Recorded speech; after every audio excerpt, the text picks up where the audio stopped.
Ahora vamos a continuar con el lunes de Catarsis y vamos a ir al resumen imposible, pero ya está hablando Estela. Habla Estela desde la sede de Abuelas, el anuncio de la restitución del nieto 140. La escuchamos, dale. La restitución de otro nieto apropiado durante la última dictadura cívico-militar. Hoy damos la bienvenida al hijo de Graciela Alieta Romero y Raúl Eugenio Metz. Bienvenida.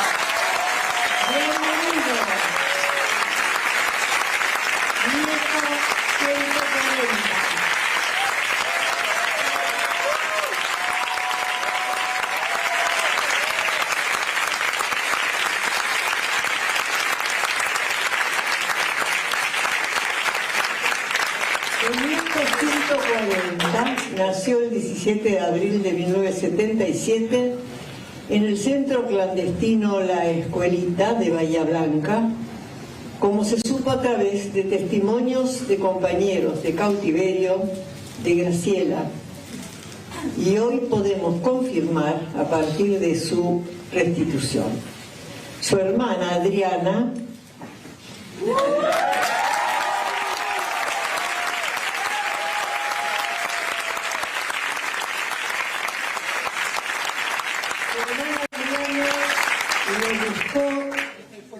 siempre, desde siempre. ¿A dónde me fui yo ahora? Sí, también, miren chicas, tengo 90 y pico de años. 94.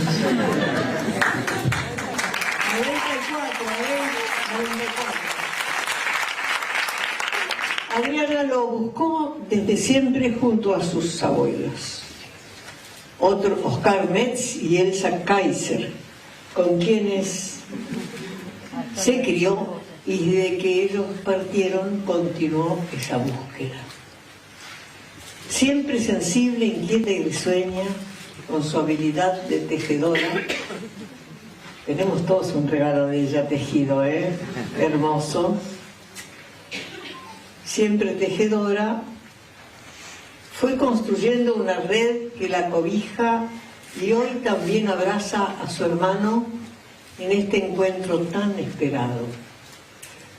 Con la restitución del nieto 140, confirmamos una vez más que nuestros nietos y nietas están entre nosotros y que gracias a la perseverancia y el trabajo constante de estos 47 años de lucha, seguirán apareciendo. El acompañamiento de la sociedad que sigue brindando información sobre posibles hijos e hijas de personas desaparecidas y acompañando a quienes dudan de su origen, demuestra que la búsqueda no puede ser en soledad.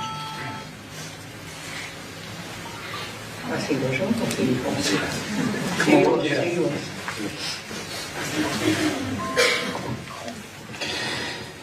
Este encuentro ratifica además lo imprescindible que son las herramientas construidas por el Estado y la labor silenciosa de decenas de trabajadores y trabajadoras de la Comisión Nacional por el Derecho a la Identidad y el Banco Nacional de Datos Genéticos.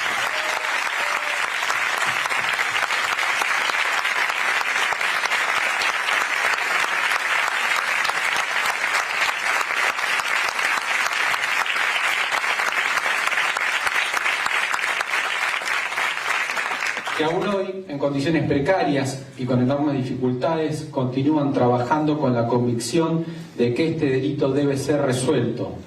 También la importancia del trabajo de todos y cada una de los compañeros de Abuelas y de la gran familia que se extiende en la República Argentina y en el exterior, difundiendo esta búsqueda que sigue tan vigente como lo demuestra esta restitución.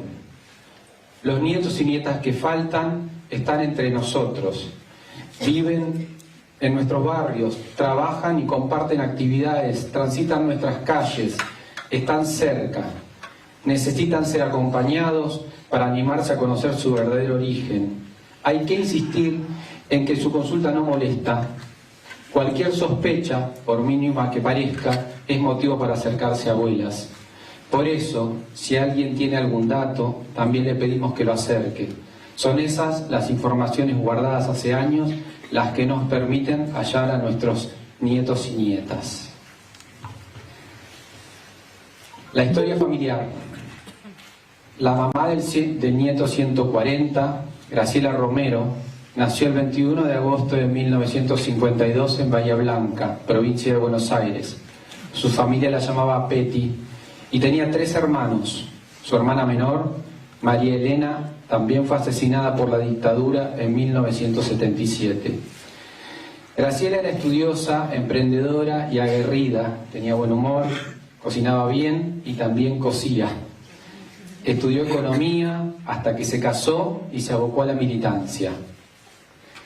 El papá, Raúl Metz, nació en Bahía Blanca el 24 de agosto de 1953. Sus amigos lo apodaban el Messi, porque tenía un hermano gemelo. Los Metz eran 10 hermanos. Se criaron en un hogar politizado, ya que el abuelo Metz era militante del Partido Comunista y trabajador ferroviario. Raúl tenía sentido del humor, aunque era un poco calentón. Comenzó su militancia en la Federación Juvenil Comunista, junto a su gemelo Néstor. Eran compinches, militaban, iban juntos al colegio, compartían salidas, amigos. Desde los 13 trabajaban como cadetes en una tintorería. Luego ingresaron al ferrocarril como su padre. Los Mellis, como los conocía todo el barrio, sufrieron su primera detención bajo la dictadura de Onganía. Con 19 años fueron llevados a la cárcel de Bahía Blanca y luego como presos de máxima seguridad, a Devoto. Mientras estaban detenidos en Bahía Blanca se realizó una campaña pidiendo su liberación. Entre las organizadoras estaba Graciela. Cuando Raúl y Néstor salieron de la cárcel, se alejaron del PC, pero siguieron militando en comedores barriales. Allí Raúl conoció a Graciela y se enamoraron. Juntos ingresaron al PRTR, al tiempo que se casaron y llegó Adriana, su primera hija. Vivieron en Bahía Blanca hasta que la persecución los acorraló y decidieron mudarse a Cutralcó, provincia de Neuquén. Graciela y Raúl fueron secuestrados el 16 de diciembre de 1976 en Cutralcó. Ella estaba embarazada de 5 meses. Por testimonios de sobrevivientes, pudo saberse que permanecieron detenidos en el centro clandestino La Escuelita de Neuquén, donde fueron torturados física y psicológicamente. Luego fueron llevados al centro clandestino La Escuelita de Bahía Blanca, donde también sufrieron brutales tormentos. Raúl Metz fue sacado de ese centro clandestino a fines de enero y desde entonces se encuentra desaparecido. Graciela, con 24 años, durante el cautiverio, dio a luz a un varón en abril de 1977. Ese bebé, hoy adulto, hasta el viernes último desconocía su verdadera identidad y que una familia entera lo estaba buscando. Graciela continúa desaparecida. Adriana tenía 1 año cuando las fuerzas represivas se llevaron a sus padres. Unos vecinos, Edelvina Guiñez y Miguel Paniján, la cuidaron hasta que sus abuelos paternos, Oscar y Elisa, fueron a su encuentro. Las búsquedas. La familia Metz Romero buscaron a Graciela, Raúl y el bebé que estaba en camino desde el instante en que supieron de su secuestro. Oscar y Elisa llevaron la iniciativa de esta búsqueda. Habeas corpus, denuncias internacionales, presentaciones, hasta el final de sus días. Con la mayoría de edad, Adriana hizo suya la búsqueda, siempre cercana a la institución, a donde acompañaba a su abuela Elisa desde pequeña. Su tía Elisa Metz muchas veces visitaba la filial de abuelas en La Plata, buscando alguna novedad sobre su sobrino. En 2009, como una botella tirada al mar, Adriana abrió un blog, Poncho de Lana, en el que le contaba a su hermano quién era, cómo lo buscaba y lo esperaba. Allí le escribió una carta para su cumpleaños. Desde entonces, cada 17 de abril lo saludaba con la ilusión de ser leída. Adriana participó de cada producción y actividad institucional, con la certeza de que solo encontraría a su hermano buscando a todos. Y al final hay recompensa.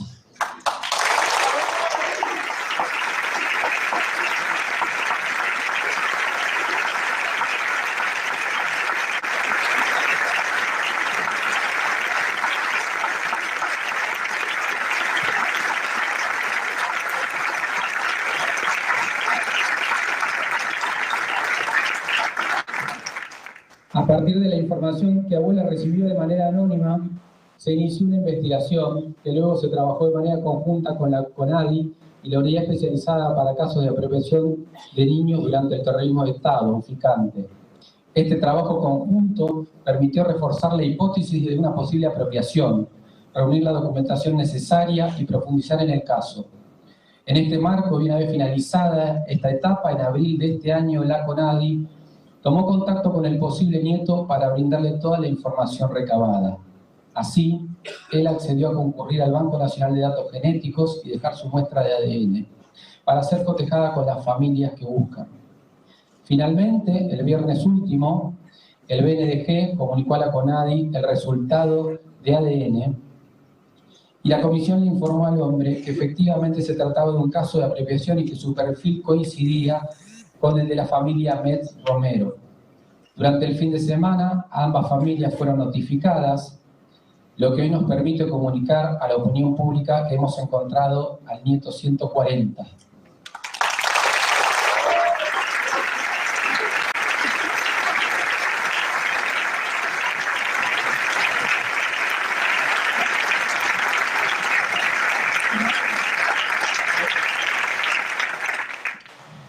La prueba irrefutable. Cada restitución revela de manera irrefutable que la dictadura ejecutó un plan de exterminio, que cometió un genocidio. Cada nieto viene a confirmar que el Estado terrorista secuestró personas, las mantuvo ocultas en centros clandestinos de detención bajo tortura, las asesinó y desapareció sus cuerpos. Que en estos campos de concentración existieron maternidades clandestinas, donde las detenidas, como Graciela Romero, dieron a luz a sus hijos en condiciones infrahumanas, que hubo un plan sistemático de apropiación de menores, condenando a esos niños a vivir en la mentira y a sus familias biológicas a buscarlos indefinidamente.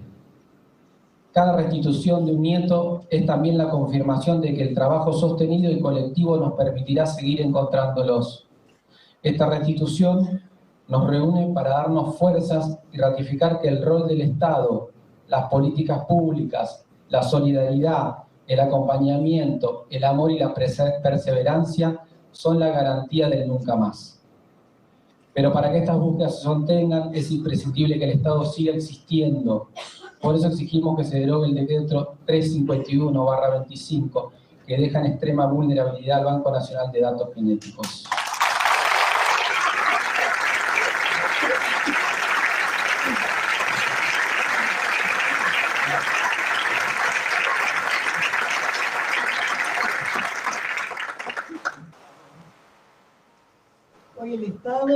Hoy el Estado restituye un derecho fundamental para cualquier persona, el derecho a la identidad. Las abuelas hacemos justicia por los abuelos que no están, y por toda la familia Metz Romero, que buscó sin descanso. Una vez más, la verdad arrasadora vuelve a imponerse al olvido y florece la identidad. Todavía falta encontrar a 300 nietos y nietas apropiadas durante el terrorismo de Estado. Sigamos siendo esa parte que iluminó el mundo en el camino de la memoria. Luchemos para que la verdad no se apague. Bienvenido, nieto 140.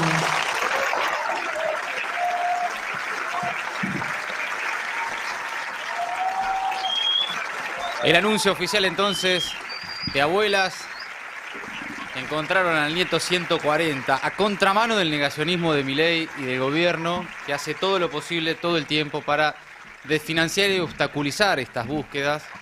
Y sin embargo ahí están las abuelas que en medio de este contexto de ataque a las políticas de derechos humanos anunciaron la restitución del nieto 140. La identidad siempre florece, fue el anuncio más temprano de abuelas. Y le damos la bienvenida, dijo Estela, al hijo de Graciela Alicia Romero y Raúl Eugenio Metz, nieto 140. Los primeros datos que se conocieron es que nació el 17 de abril de 1977 en el centro clandestino La Escuelita de Bahía Blanca.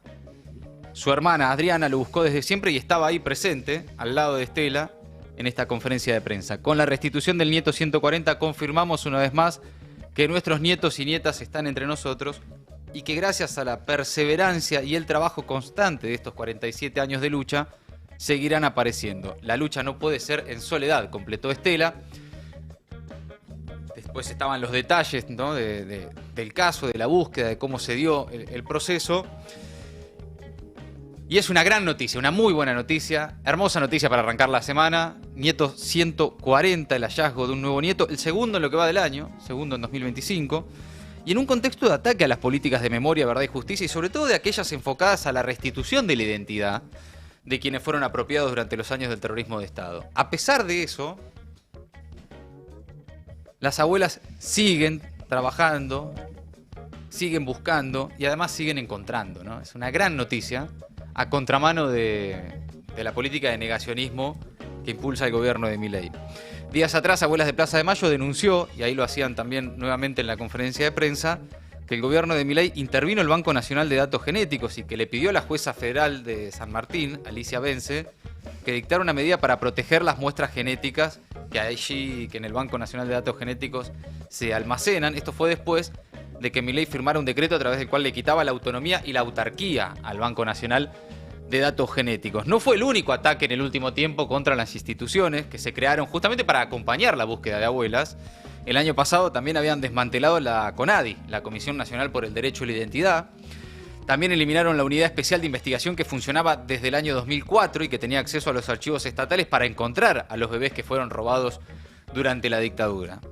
Es decir, a pesar de todo eso, las abuelas siguen encontrando nietos y nos siguen dando esta buena noticia. 140 nietos, dijo también Estela, faltan más de 300, ¿no? Lo decía ahí sobre el final de la conferencia.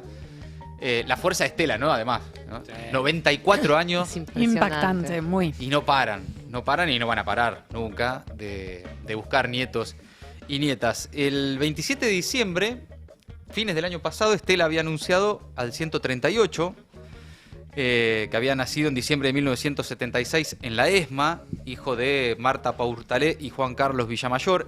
Y el 21 de enero, muy poquitos días después, nos enterábamos también de la nieta 139, hija de Noemí Beatriz Macedo y Daniel Alfredo Inama, con testimonios que mencionan que la pareja pasó por el centro clandestino conocido como el Club Atlético, ahí en el Bajo Porteño.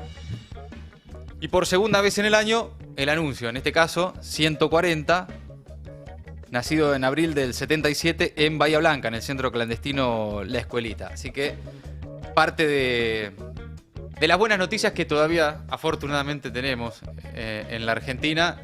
En este caso, entonces, el encuentro con el nieto 140. Vamos a la sede de Abuelas. Ahí está el móvil del Destape con Giselle Tepper. Giselle, buenas tardes, ¿cómo estás? Buenas, inmensamente felices estamos. Totalmente. Porque las abuelas acaban de dar la conferencia con Adriana Metz, que es una hermana que conocemos hace muchísimos años, que hace años atrás se comprometió a recibir a su hermano con pasta frola, así que espero que eso suceda. Y acaban de contar que el nuevo nieto, el 140, es el hijo de Graciela Alicia Romero y Raúl Eugenio Metz, y es una nieta que en particular estuvo siempre participando en Abuelas, y de hecho lo hacía desde la filial de Mar del Plata, así que hoy está acá, contando que ya estuvo en contacto con su hermano, que el fin de semana se notificó a las dos familias de esta nueva restitución, y que a partir de ahora, ella le decía recién, empieza a hablar de mamá y papá con un hermano presente. Adriana es la que está presente ahí al lado de Estela en la Sí. conferencia, ¿no? Exactamente, está al lado de Estela. Quien está también en la mesa es Manuel González Granada, que además de ser un nieto restituido, es el coordinador de la CONADI, que es la Comisión Nacional por el Derecho a la Identidad, y recién se hizo también hincapié, además de su inmensa alegría de este encuentro, en la necesidad de la continuidad de las políticas de Estado y en que se anulen los decretos que hace pocos días modificaron al Banco Nacional de Datos Genéticos, donde pasan las muestras de las familias y de este joven, ya menos joven que antes, el nieto 140, y también la CONADI, que es donde se acercan quienes tienen dudas y donde se investiga. Así que también ahí estuvo ese reclamo, y la verdad es que mucha emoción, lleno de nietos y nietas restituidos, también hermanos que siguen buscando, y la verdad es que, una buena entre tanta mala, ¿no? Sí, decíamos, segunda buena noticia en lo que va del año. Muy poquito antes, fines del año pasado, habíamos tenido también. O sea, viene una seguidilla, 138, 139, 140.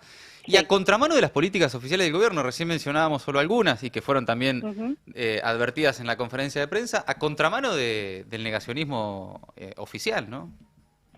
Sí, en este caso en particular, bueno, contaba Adriana y hoy también lo hizo público Pablo Parenti, quien está a cargo de la unidad fiscal especializada en la búsqueda de los nietos, que es un caso que, bueno, que tuvo un parto en cautiverio y que él no está en conocimiento de la posibilidad de ser hijo de desaparecidos hasta que se trabajó el caso y ahora, bueno, encuentra a su familia biológica, encuentra la posibilidad de saber la verdad y decidir sobre eso. Como dicen las abuelas, la verdad nos hace libres y eso es muy importante. Nadie puede ser libre con la mentira, con la apropiación, y la apropiación es una mentira, es un delito.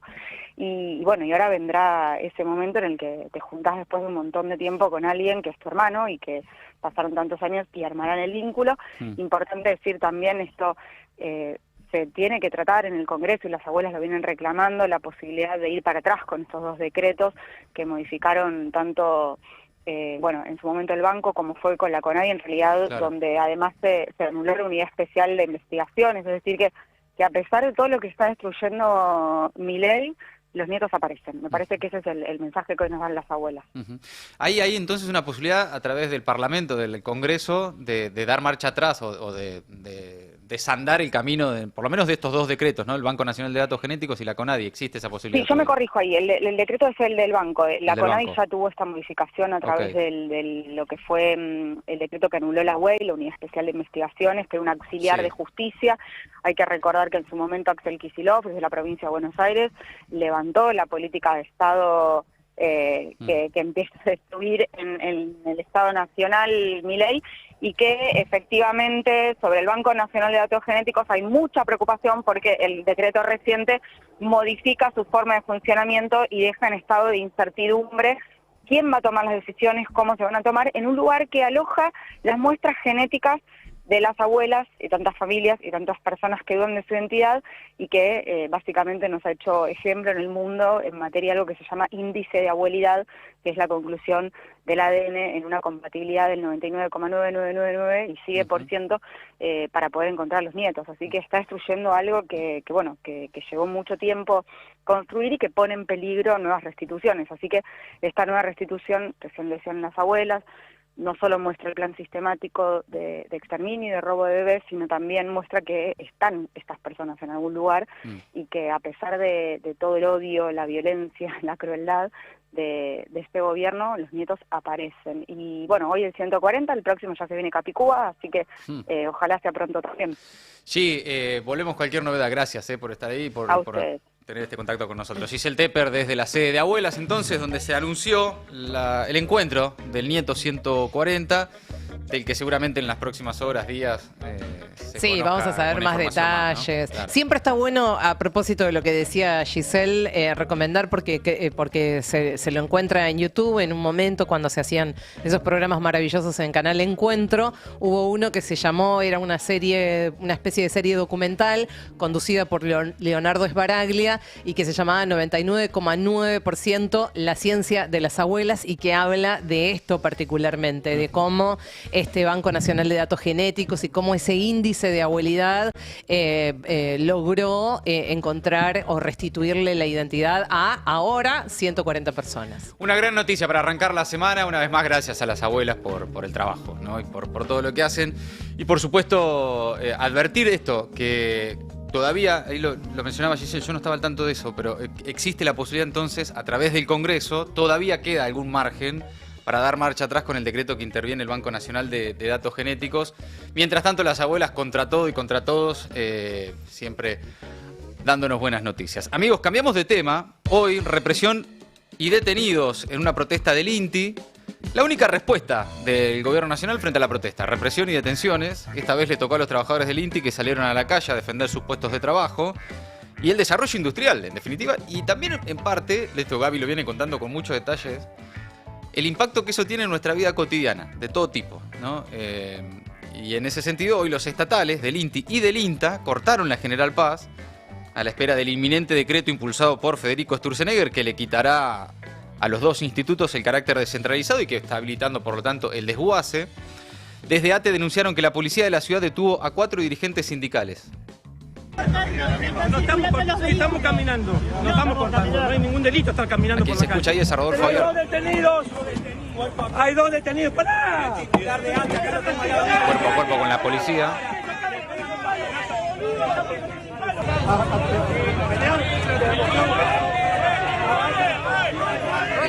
Te de forrear recién, te hacías el kill recién, te cansaste de forrear, no. Ese es Aguiar contra un policía. Vos te hacés guapo. Cuerpo a cuerpo ahí. Y nos vamos a derrotar, vamos a pelear hasta que se rindan, se van a ir por la puerta de atrás. Mirá la policía, pará, papá. Según explicaron desde ATE, lo que impulsa el gobierno con este DNU, que se espera que se publique esta semana, es quitarle la descentralización a ambos organismos. Entonces el INTI pasaría a ser parte de la Secretaría de Industria y Comercio, que es parte del Ministerio de Economía, mientras que el INTA pasaría a la órbita de la Secretaría de Agricultura, que depende también del ministerio que dirige hoy Luis Caputo. Este martes 8 de julio, mañana, es el último día en el que el gobierno de Milei tiene las facultades delegadas que le fueron otorgadas por la Ley Bases en el Congreso un año atrás y que maneja principalmente ese es el juguetito de Sturzenegger para desregular y hacer lo que quiere con el Estado. Y por eso la mira está puesta en lo que se va a publicar en el boletín oficial entre hoy y mañana sobre el INTI y el INTA, y también el jueves tras el feriado por el Día de la Independencia. Mientras tanto también trabajadores de Vialidad, la Federación del Personal de Vialidad Nacional, el FEVINA, también repudió hoy, y están a esta hora protestando, el decreto del gobierno que desmantela también el organismo, luego de la jornada de protesta que realizaron los trabajadores la semana pasada. Están hoy repudiando el decreto que impulsa también el gobierno nacional, que tiene como fin desmantelar el organismo. Están como con los últimos, ¿no? Los manotazos a meta decreto, desmantelando todo lo que les permita el tiempo, ¿no? Todo lo que puedan, todo lo que puedan. Antes de transformarse en calabaza. Exacto. Sí. Fabián Catanzaro declaró, el secretario general del sindicato, que está flojo de papeles el Poder Ejecutivo y que va a destruir Vialidad Nacional, con lo que eso significa, ¿no? De esto también venimos charlando. No solo el desfinanciamiento de, por ejemplo, la Agencia Nacional de Seguridad Vial, ahora Vialidad Nacional y demás, la total paralización de obra pública, rutas, etcétera, algo que vienen advirtiendo especialmente los gobernadores. Son cada vez más los videos que se multiplican en las redes sociales de gente que viaja por rutas nacionales y muestra lo que es ir esquivando baches. Sí, pozos. Pozos directamente. Vimos hace poco uno en la Ruta 40, que iba como haciendo zigzag, esquivando cráteres. Ni siquiera son baches. Baches siempre hubo. Sí. Hubo rutas que, por lo general, la Ruta 40 no es una novedad, que tenía un tramo allá en el sur que estaba hecha mierda, es cierto. Pero ahora directamente vas esquivando cráteres en las rutas nacionales. Y además los accidentes que eso provoca, sí, ¿no? Claro, digamos, sí, lo que eso, implica, sí. Y, digamos, y lo que significa eso para la logística o la poca logística de algunas industrias que todavía quedan. Sí, totalmente. ¿No? Por el traslado, por los camiones, sabiendo además etcétera. Que no existe alternativa, no es que Argentina tenga trenes. Un gran circuito, claro. Trenes. Por otro lado, no son los únicos sectores por estas horas de trabajadores del Estado, trabajadores públicos que están protestando. También hoy había una protesta de los trabajadores de Canal 7 que ya vienen realizando intervenciones en la programación en vivo, ¿no? del canal, y que hoy también estaban protestando. Y bueno, y distintos sectores, porque bueno, son horas para algunos organismos decisivas, producto de, claro, que se le va terminando el tiempo a Sturzenegger para meter los últimos decretazos, salvo que encuentren la forma de extenderlo. Y por otro lado, bueno, eso en el sector público, ¿no? Los estatales. Pero en el sector privado también se siguen multiplicando las protestas por estas horas. Hoy, de hecho, este lunes, hay paro y protesta de choferes de colectivos de la línea 148, que une la capital federal con el sur del conurbano bonaerense, interrumpido como consecuencia de este paro que reclama por falta de pago del medio aguinaldo de los trabajadores. Varias líneas, la 437, 707, la 333, 407 y la 700 se encuentran afectadas. Esto decía uno de los delegados, a ver. Buenos días, ¿cómo andan? Las líneas 437, 707, 333, 407 Olé, si lo podemos 700. adelantar al minuto 24 más o menos, como para empezar a escuchar ahí al delegado, para tener también ¿Qué es lo que están diciendo? La medida de fuerza en la línea 148, por ejemplo, que une Constitución con Florencio Varela, con Quilmes y San Francisco Solano, comenzó ya el fin de semana, el sábado 5 de julio. Básicamente ahí los trabajadores están reclamando el pago del medio aguinaldo de junio y según anunciaron el paro va a ser por tiempo indeterminado. Desde la empresa Nuevo Halcón Sociedad Anónima comunicaron en redes sociales que por decisión de los conductores el paro continúa hasta nuevo aviso. Esto que estamos viendo con los choferes de estos colectivos se multiplica en distintos sectores, algunos muy específicos, focalizados, pero que ya se expanden por todo el territorio argentino. Que no tengan la difusión suficiente, en parte producto de que son un montón, sí, y en parte porque en muchos casos sucede lejos de la ciudad de Buenos Aires, pero de este tipo de conflictos hay un montón, y en todos los sectores, especialmente en algunos que son los más afectados por la política económica de este gobierno, los metalúrgicos, el sector lácteo, el textil y demás, que vos vas viendo cierre de pymes todo el tiempo, de fábricas, despidos, suspensiones, etcétera, y se multiplica ese estado de situación. No es que no pasa nada, esto lo venimos diciendo, y por otro lado, disposición o predisposición a luchar hay, se observa, lo estamos viendo todo el tiempo. Sí. Los que todavía desde la política dicen, no, pasa que la gente, no sé, la crueldad está de moda, qué sé yo, para hacerse un poco los boludos y no ponerse también a trabajar sobre este desguace, no solo del Estado, sino también del empleo en el sector privado, no deja de ser más que una excusa, porque predisposición para luchar hay, se multiplican los sectores que protestan en la Argentina. Escuchemos ahora sí al delegado de los choferes de la línea que mencionábamos, dale. Es un plan de lucha, hace 3 días que estamos parados acá, estamos haciendo tarea como corresponde, nosotros como cuerpo delegado, que somos representantes de los trabajadores, estamos cumpliendo con nuestra función. Ahora esperamos que la empresa le bajen los subsidios, no sé si provincia o de capital o de nación, pero no sé, nadie nos da una solución. Y estamos acá esperando con todos los muchachos, viniendo y cumpliendo en nuestro horario. Y acá estamos esperando a ver qué solución nos dan. Hasta ahora no tenemos ninguna solución. O sea, ustedes como trabajadores están en el medio del tira y afloje de si le bajan el dinero, los subsidios a los dueños de los colectivos para que le puedan pagar los salarios a ustedes.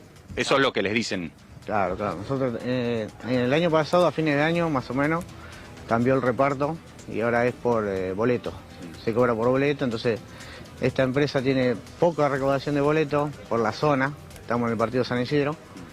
Y bueno, han cambiado los valores que ellos cobran para pagarnos a nosotros.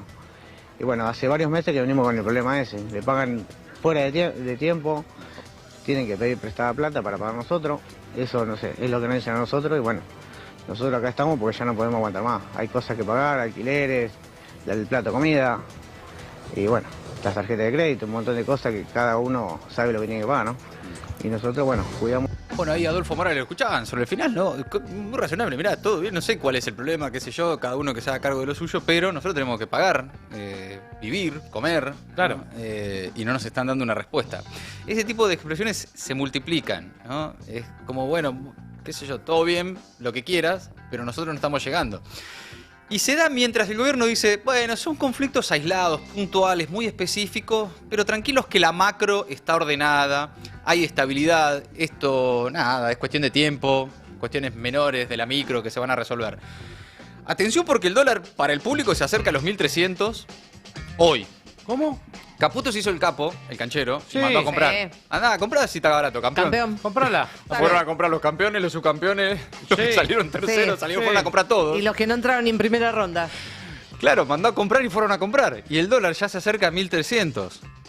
El dólar oficial vuelve a subir, acumula un incremento de 80 pesos en 10 días.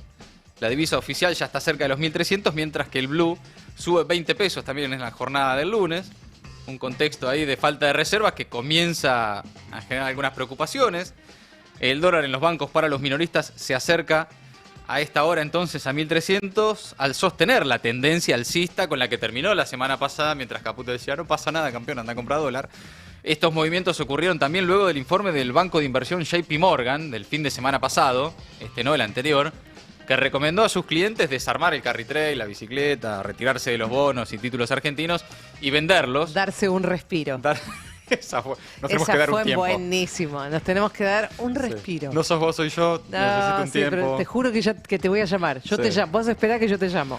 Bueno, lo concreto es que desde el JP Morgan dijeron, bueno, hay que vender. Por el riesgo elevado que esos títulos están, dicen, presentando ante la falta de dólares acumulados. ¿Qué sucede? Hasta ahora eran advertencias que acá en la Argentina hacían algunos considerados por el gobierno como econochantas, mandriles y qué sé yo. Vino el JP Morgan y dijo, mirá, qué sé yo, yo tampoco la veo. Y muchos recuerdan cómo arrancó la corrida en el macrismo. ¿Cómo que arrancó? Con el JP Morgan. Diciendo, ¿también? Diciendo, che, yo no la veo, dijo el JP Morgan, y atrás viene Pinco. Qué nervios. Y todo lo demás, y diciendo, ok, bueno, vamos yendo. Por ahora dice el gobierno que tiene espalda para bancar, para sostener, para llegar a las elecciones y después vemos. Bárbaro. Eso de que está todo ordenado, la micro bárbaro, solo algunos ajustecitos en la macro ordenada y algunos ajustecitos en la micro y qué sé yo, se choca con la realidad. Cuando ves también que las ventas minoristas de las pymes volvieron a caer en junio, en comparación con junio del año pasado, que ya era una masacre. No, pero junio del año pasado era... Caos total. Sí. Recesión. Sí. Que aparte fue que había empezado a subir el dólar, fue un momento difícil. Bueno, las ventas minoristas de las pymes volvieron a desplomarse en junio, con lo cual ya llevan un par de meses de caídas consecutivas frente al mismo mes del año anterior. Es decir, la base de comparación del mes analizado ya era muy baja. En junio de 2004 la caída de las ventas en las pymes minoristas había sido de casi el 22% interanual. A eso sumarle una nueva caída. Lo reveló un informe de la Confederación Argentina de la Mediana Empresa, la CAME, que mostró que en junio las ventas minoristas de las pymes tuvieron una caída interanual del 0,5%, insisto, en comparación con un mes que ya era pésimo. Analizando el escenario, desde CAME sostuvieron que algunos rubros experimentaron incrementos puntuales, impulsados por las compras por el Día del Padre y el cobro del medio aguinaldo. Pero incluso con el Día del Padre y el medio aguinaldo, igual hubo una caída en las ventas minoristas de las pymes, ¿no? Con algunos sectores, por supuesto, muy afectados y algunos más o menos sobreviviendo. Mientras tanto, también, eso en la economía súper ordenada del gobierno. Pasemos ahora a novedades que tienen que ver con la justicia. No, pará, vamos a Chaco. ¿Tenés lo de Chaco? No, porque esto es extraordinario. No lo quiero dejar pasar. Más allá de toda la cuestión, ¿no? Del discurso de Milei y esta cosa medio... mesiánica y qué sé yo, sus temas, ¿no? Sí, bueno. Que ya empiezan... La justicia social es pecado capital. Sí, pero también me parece que hay algunos comportamientos del presidente que se están profundizando, que están a la vista de todos y que ya genera que sea por lo menos razonable la pregunta de si el hombre está bien para conducir los destinos del país. Esa pregunta para mí... Más allá de que ya se discutió, ya se habló y ya hemos dicho y qué sé yo, bueno, me parece que empiezan a verse cuestiones. Loco, está a la vista de todos que el comportamiento público del presidente de mínimo ofrece la pregunta de si esa persona está en condiciones de gobernar este país. Pero mientras tanto, y al margen de eso, ¿a dónde fue Milei? ¿Qué hizo Milei? ¿Qué pasó con Milei? Etcétera. Hay una, por estas horas, yo diría... una novedad, un milagro. Sí. Para quienes no creen en los milagros, Cristian, el hijo del pastor Jorge Ledesma de la iglesia Portal del Cielo que inauguró Javier Milei este fin de semana, habló de un milagro. Tenían supuestamente en la caja de seguridad 100.000 pesos y cuando su papá fue al año, eso se había transformado en $100.000. Es espectacular. Mirá. Es espectacular. Es espectacular. Para quienes no creen en los milagros. No, hay que creer, chicos. Sí. Primero, ¿qué hacías con 100.000 pesos en una caja de seguridad? Sí. A mí ya eso ya de entrada me parece raro. Y mínimo poner un plazo fijo, negro, porque vas a perder. Ponerla a trabajar. 100.000 100.000 pesos en una caja de seguridad ya es raro. Medio raro. Pero encima va y después al año se transforma mágicamente en $100.000. A mí me parece mejor argumento que el de Cuader y de muchos otros. La verdad. Me parece fantástico. Cuader hubieses dicho. Mirá, este es un milagro. Un milagro. Yo iba con un bolso que tenía ropita y de repente abro y tenía dólares. No lo puedo creer. No lo puedo creer. Así lo contaba el hijo del pastor Jorge Ledesma. El milagro de convertir pesos en dólares. Nosotros. Cristian, buen día. Jairo Estracha te saluda. ¿Cómo estás? Buen día, Daniel. Te pregunto, ¿vos estuviste cerca, pudiste vivenciar el momento que se viralizó en las redes donde entiendo que a tu papá se le transforman 100.000 pesos a $100.000 en la caja de seguridad? Sí, fue una experiencia súper fuerte para nosotros y fue una experiencia que nos permitió tener la fe para arrancar algo tan loco como la edificación de este templo, porque era un desafío que parecía imposible, literalmente. ¿Pero y cómo fue? ¿Ustedes fueron al banco a retirar su dinero de una caja de seguridad? O sea, en la caja de seguridad se tenían pesos guardados, que era como un ahorro del ministerio de la iglesia que se tenía ahí, y la contadora tenía el registro, llevaba el registro de lo que había ahí, ¿no es cierto? Y bueno, cada cierto periodo de tiempo mi papá iba a hacer como un arqueo para pasar a la contadora de nuevo, cómo estaba eso ahí. El tema es que como había pasado bastante tiempo, no tenían la seguridad de que el monto siga exactamente igual. Entonces había pasado un poquito más de un año, entonces mi papá fue y le dice a la contadora, según lo que yo tengo registrado es 100.000 pesos lo que hay ahí. Y mi papá se acordaba que era eso. Entonces fueron, mi papá fue con la caja de seguridad del banco, cuando abrió había 100.000, había 100.000 también, pero eran dólares. Entonces mi papá pensó que ella se confundió, le dice, no, son 100.000 dólares, le dice, no, son 100.000 pesos. Entonces mi papá le manda foto porque no le creía. Bien. Y ahí fue la sorpresa más grande para nosotros, que no fue ni la primera ni la última experiencia similar, pero no en esa magnitud, si fue la primera. ¿Y cómo lo declaras ante la AFIP? Claro. Claro. Buena pregunta. Y ahí empieza el trabajo, obviamente, de la contadora y exacto. Ese es otro milagro, distinto. ¿Cómo justificaste 12.000 dólares? La verdad, espectacular. El contador milagroso que justificará 100.000 dólares que aparecieron de la nada. Pero si para Milei son héroes también, ¿viste? Entonces, bueno, está bien. Los milagros empiezan a suceder. es muy Es impactante. extraordinario por donde lo miren. Empiezan Todo. a suceder. ¡Está pasando! Para los que no creían. ¡Está pasando! Claro. No, ¿cómo lo justificás ante la AFIP? Bueno, ahora es la parte que viene de la contadora. Claro. También tendrá que hacer otro milagro. Ahí es donde se pone a laburar la milagroso. contadora. Pero la estamos pagando Es re bien, ¿eh? espectacular. ¿Cómo no se nos ocurrió antes, chicos? Hay que poner las reservas del Banco Central Y ya está. Se resuelve abrirlas todo. en un año y que se dolaricen. Claro. Pones todos los pesos Bueno. en una caja y se dolarizan. Ahí al año. ya resignifica la presencia de Javier Milei en ese templo, donde se transforman pesos en dólares, justamente. Debe haber sido Toto Caputo. Andá ahí ya, Javo. Andá ahí ya, a ver si nos transforman los pesos en dólares. Que lo llame Caputo, chicos. Pongamos a este tipo de ministro de Economía. Si va a transformar 100.000 pesos en 100.000 dólares, es por ahí. Es por ahí. Tanto que dijo Cristina, la Argentina no fabrica dólares. Eso está por verse. El problema de la dependencia de dólares al final, que es recurrente en la historia argentina. Sí. Nos chocamos frente a la escasez de dólares. Bueno, era así, realmente.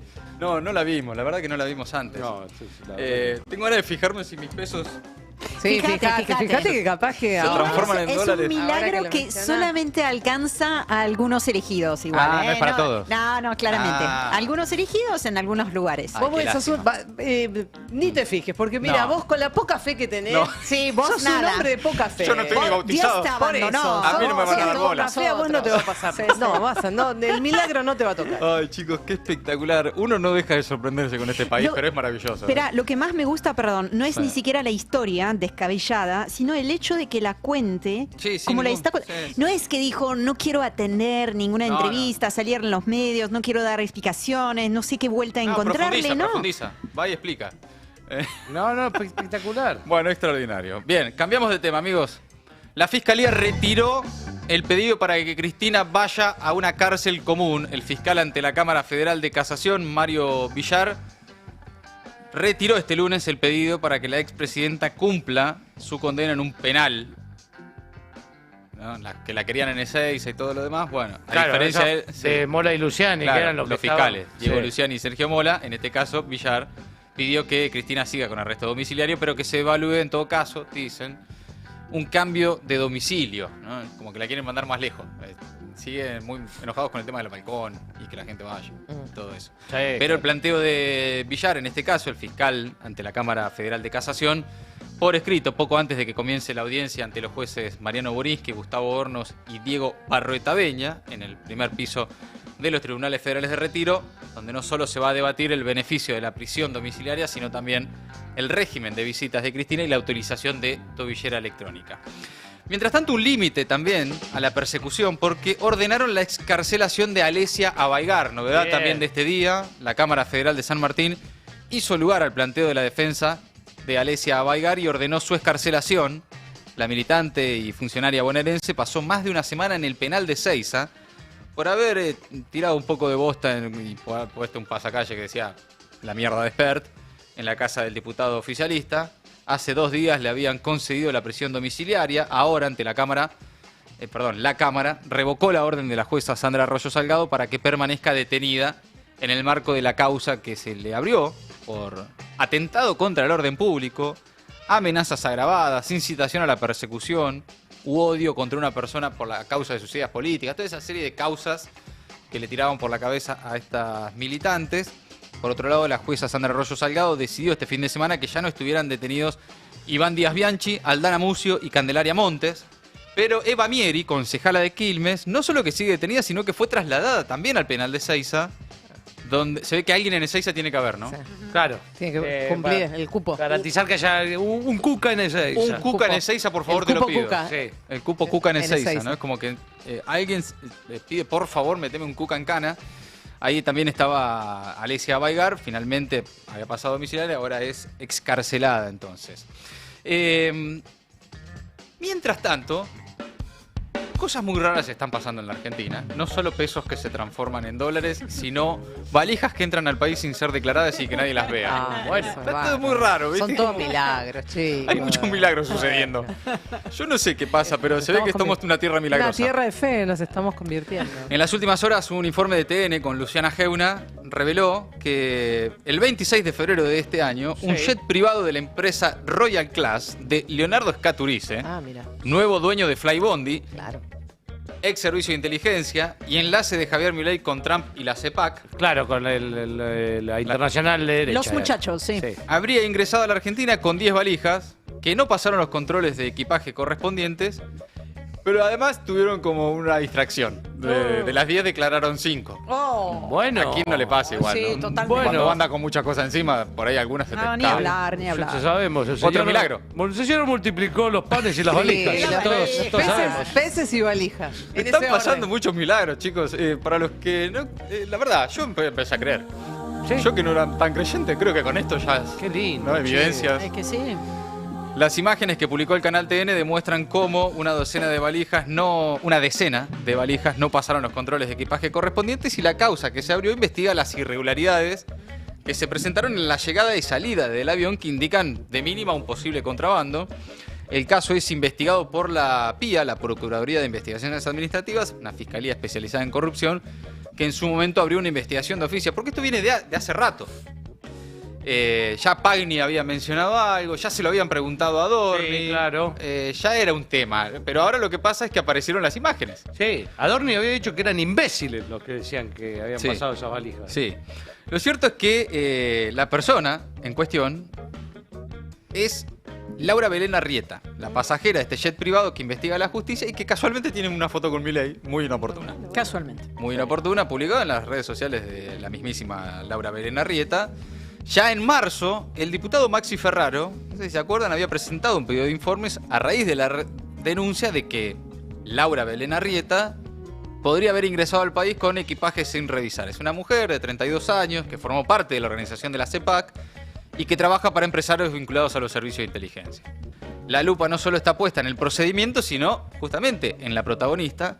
Arrieta tuvo un importante ascenso en pocos años, pasó de ser empleada administrativa en una casa de artículos de cuero y de ser azafata de la empresa aérea Flyest, que quebró en 2021, a ser de repente gerenta de empresas radicadas en Miami. Bueno, bien, buen ascenso. Rompió el techo de cristal. Y su jefe en ambas firmas, OCP Tech y COC Global Enterprise, empresas muy conocidas. Hay un nombre muy conocido, dale una seriedad. Repetime el nombre, por favor. OCP Tech, COC Global Enterprise. No, una tranquilidad me dan esos nombres. Nada que ocultar. No. Nada raro, nada turbio, absolutamente todo confiable. Pase por acá, señor. ¿Qué revisar valijas? El tema es que el jefe de Arrieta en las dos empresas es un empresario con terminales en la CEPAC y en el mundillo republicano de los Estados Unidos, Leonardo Scaturice, al que también se lo vinculó en su momento con la CIDE y la División de Inteligencia de la Policía Bonaerense. Y es el nuevo dueño de Flybondi, casualmente. hace muy pocos días se conoció esa información. Mirá. El dueño del jet que ingresa 10 valijas declarando 5 es ahora el nuevo dueño de Flybondi. Compró el Nada turbio. No hay nada turbio, yo no sé. Los que piensan cosas extrañas es simplemente por... imaginación. Imaginación, mal pensado, la cabecita a veces a uno le juega una trampa. Sí, y empieza enseguida a elucubrar teorías conspirativas. Es lo mismo, ¿no te pasó irte de viaje que de repente volvés, te pesan la valija y pesa el doble? Bueno, es lo mismo, pero multiplicando las valijas en vez del peso. Bueno, lo cierto es que esto empieza a ser un problema de verdad para el gobierno, porque en marzo, el vocero, Manuel Adorni, aseguró que todo el equipaje denunciado... En realidad no había nada que sospechar. No había bajado el avión, que vino procedente de Miami, de Estados Unidos, que nada raro. Y según denunció la coalición cívica, se relajaron los controles adrede. Cuestión que hablaba Adorni de esta forma sobre este episodio del que ahora se conocen las imágenes. A ver. El avión al que refiere la columna de la persona a la que me referí recién... te leo alguna línea que fui recolectando, pero aterrizó en Aeroparque, recibió todos los controles de rutina, previo a quedar en lo que se denomina situación de tránsito. En el procedimiento participó tanto aduana como la Policía de Seguridad Aeroportuaria, lo que de por sí, por cómo es el procedimiento, que no se bajan estas famosas valijas o estas supuestas famosas 10 valijas, es prácticamente imposible que alguien haya visto a alguien con 10 valijas. La ciudadana argentina, con la que, repito, no tenemos vinculación, más allá de episodios fortuitos como puede ser la CIPAC, descendió del avión únicamente con lo que se denomina el... No hay nada sospechoso. La clave está en que dijo prácticamente imposible. Sí. Prácticamente. No dijo imposible. Quedaba un margen y ese margen acaba de aparecer. El tema es que ese margen ahora fue revelado. Acá vos sabés que, pero la puta, había un 1% de posibilidad de que alguien haya visto y podés creer que apareció. Bueno. Increíble. Fue posible, pero poco práctico.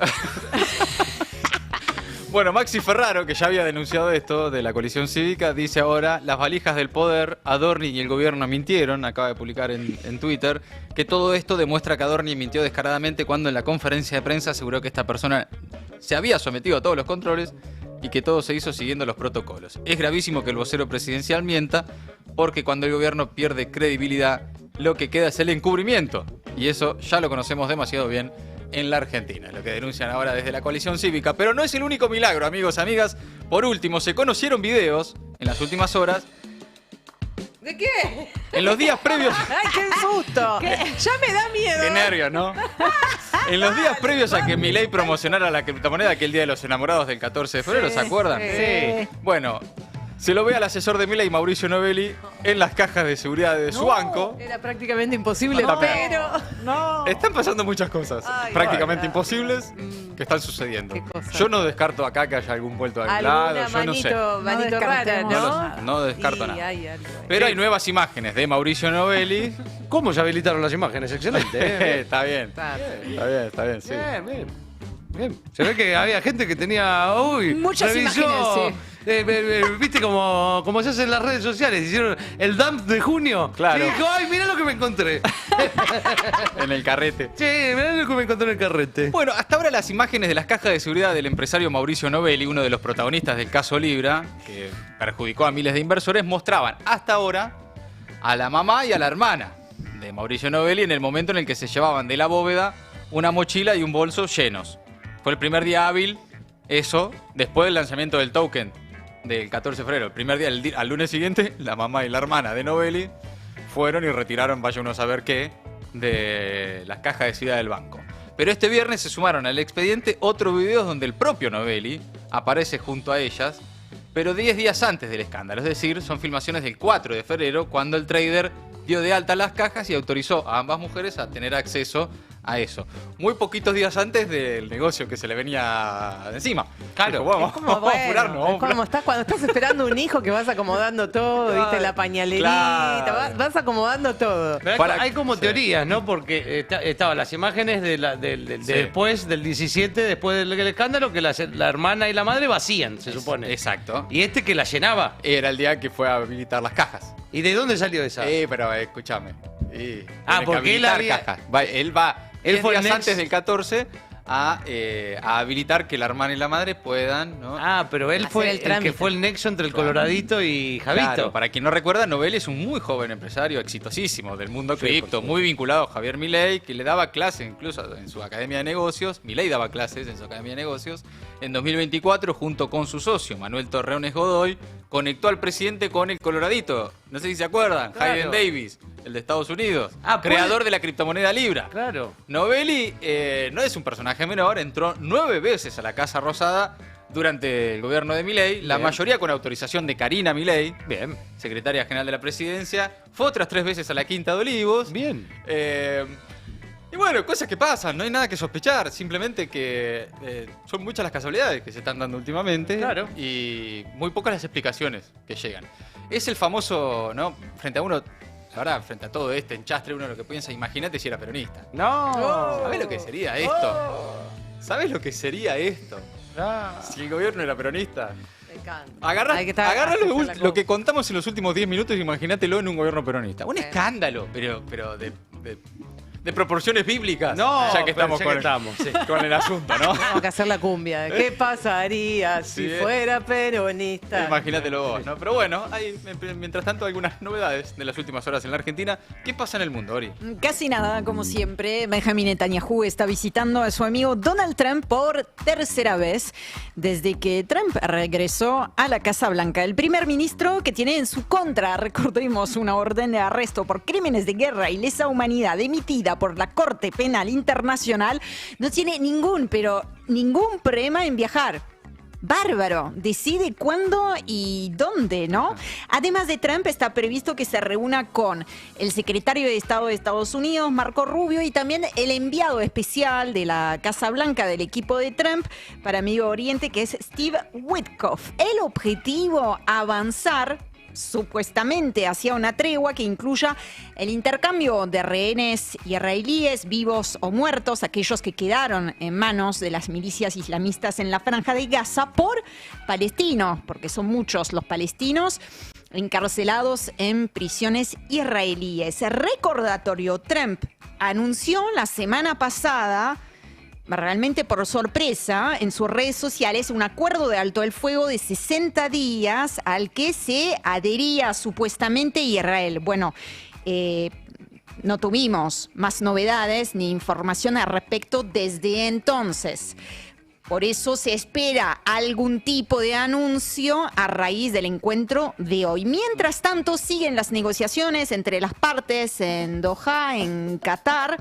No se espera, la verdad, ningún avance. De hecho, no estaría sucediendo allí en Qatar si no hay avances primero en Washington. Le quiero contar que a lo largo de estos últimos 20 meses hemos visto acá o individualmente cada uno de nosotros en redes sociales todo tipo de manifestaciones por parte de la sociedad civil en rechazo al genocidio en Gaza. Hoy les traje a modo de ejemplo, ¿no? Un grito. Ese grito se dio y está teniendo alcance a nivel internacional en el arranque de las muy conocidas fiestas de San Fermín en la ciudad española de Pamplona. A ver. ¡Iruita Rock! ¡Pamplonesas! ¡Pamploneses! ¡Viva San Fermín!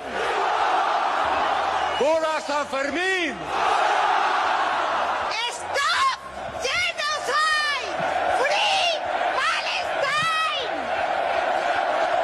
Miles de personas aclamando el grito Stop Genocide, Free Palestine, que se detenga el genocidio, Palestina libre.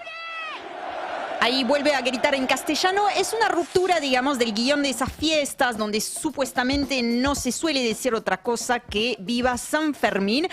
Hemos visto artistas, intelectuales, cantantes, directores de cine, se me están pasando un montón, pero bueno, esa es una manifestación en las últimas horas que se ha vuelto viral en las redes sociales de un grito en contra del genocidio. Hablando de voces que se alzan contra el genocidio, vamos a escuchar ahora a Lula, el presidente de Brasil, en este caso en la apertura de la cumbre de los BRICS que se está celebrando en Río.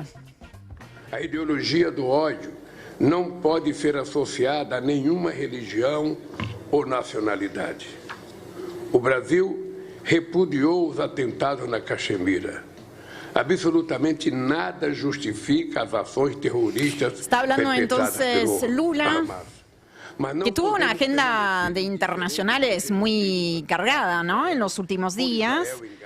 En este caso, en la ciudad de Río de Janeiro, como anfitrión de esa cumbre de los BRIC, dijo en la apertura, en la inauguración de la cita, nada justifica en absoluto las acciones terroristas perpetradas por Hamas, pero no podemos permanecer indiferentes ante el genocidio perpetrado por Israel en Gaza, la matanza indiscriminada de civiles inocentes y el uso del hambre como arma de guerra. También dijo la resolución del conflicto solo será posible con el fin de la ocupación israelí, con el establecimiento, la creación, el reconocimiento de un Estado palestino soberano. Entonces, desde ayer efectivamente es el anfitrión de esa cita de la que no está participando el presidente ruso, Vladimir Putin, por razones digamos, por la orden de arresto, ¿no?, que también tiene en su contra, y tampoco está participando Xi Jinping, que por primera vez está faltando a esa cumbre anual y le está, por su ausencia, sacando un poquito de músculo, ¿no?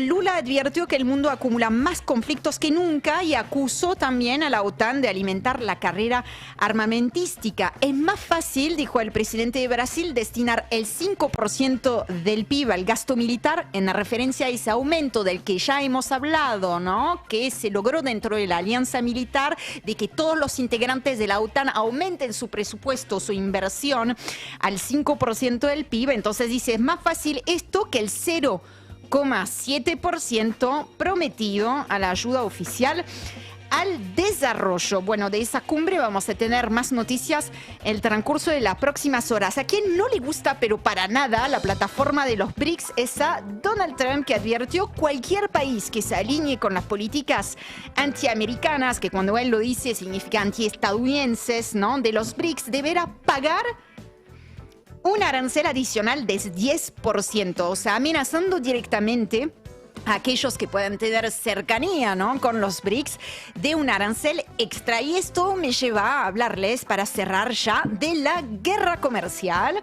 Máxima presión en ese escenario. La tregua de 90 días que había dado en su momento Donald Trump expira este miércoles y se suma una nueva fecha al calendario. Los aranceles de Trump, los mal llamados aranceles recíprocos, van a entrar en vigencia el 1 de agosto para los países que no hayan logrado pactar antes de esa fecha. Esto significa más o menos, salvo un par de excepciones, casi todos los países del mundo.